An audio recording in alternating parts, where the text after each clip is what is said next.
Hi, this is Lena Stormvinge from ComAround, and I'm so lucky to be here today with Greg Oxton from the Consortium for Service Innovation. So please tell me a little bit more about the consortium. Well, the Consortium is an industry association of companies that focus on improving customer service and support. We've been around for about 25 years almost, Okay. but not widely known. Ah, that's interesting.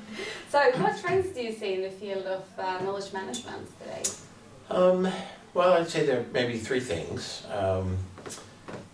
One is the shift from a knowledge engineering approach, which is a few people creating knowledge for lots of people to use, which is typically slow and expensive and doesn't work very well, to more of a many-to-many or a crowdsourcing kind of model where lots of people can contribute and lots of people can benefit. And that's an area we've been working on with KCS, is to really help create kind of an organic approach to creating, reusing, and improving knowledge, called KCS. Wow, that's interesting. So talking about KCS, what are the most common mistakes organization makes when they start a KCS journey? Well, yeah, it turns out KCS is a pretty simple idea, integrating the use of the knowledge base into the workers' or workflow. But a lot of people look at it solely as a technology thing, and so they go out and buy a tool and then think they're doing knowledge management, and in fact, it's really about people's behavior.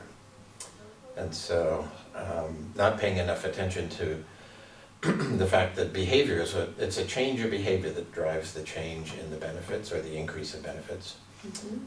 The tool's an important enabler, but it's really mostly about people. Okay. So people often focus too much on the technology, not enough on the actual behavior and the culture in which the people work, because that also has to change.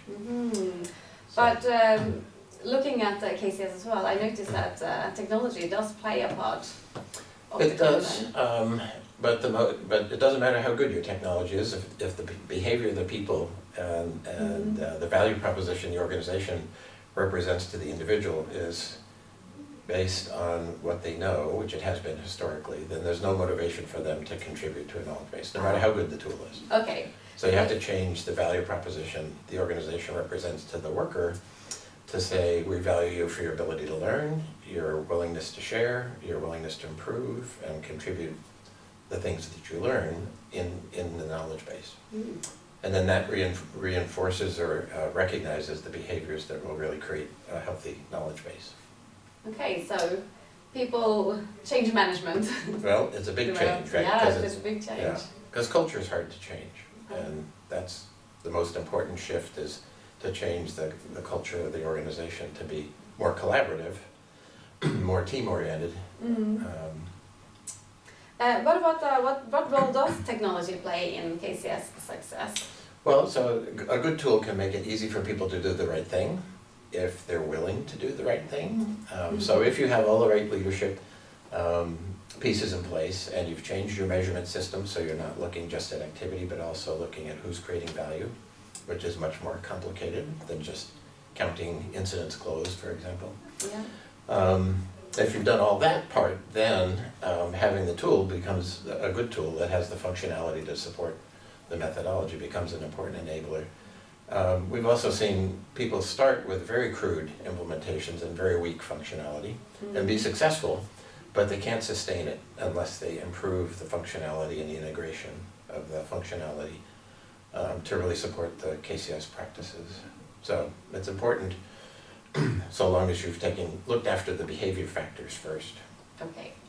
So you start with the behavior changes and then you implement the tools to support the new behavior. Our experience has been that if you use what you have, even if it's just a simple wiki and a search engine, you'll learn some things about how KCS works in your culture and for your products and for the people you serve. And then once you've had some experience, you're in a much better position to figure out what features and functionality you really need and how you need to integrate it with your other capabilities.